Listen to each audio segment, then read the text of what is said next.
Okay, again, this is Todd Corser. We're dealing with collections, and the second part of collections here.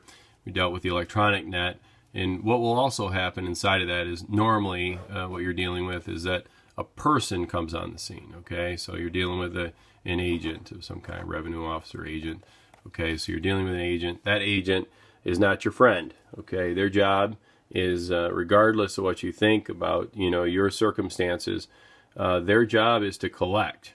And don't forget that. Their job is to find information and to collect. And so if they can find bank accounts, they can deal with brokerage accounts, garnish wages, lien property, take personal property, they're going to do it. And so as you give them information, understand that that's their end goal. So what do you do when you get a IRS agent shows up at your door?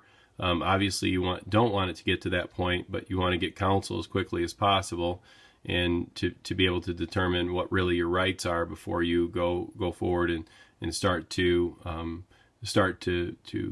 put yourself in a worse situation than you already are, because a lot of your due process rights at that point are gone. So we want to make sure that you protect yourself as best you can. The agent's job is to collect. That's what they're there to do. Remember that.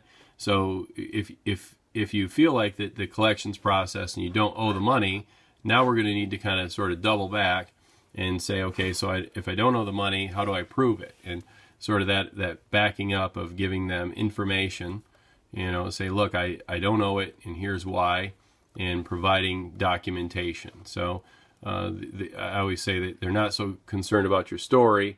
It doesn't really matter to them so much. They want you to document it.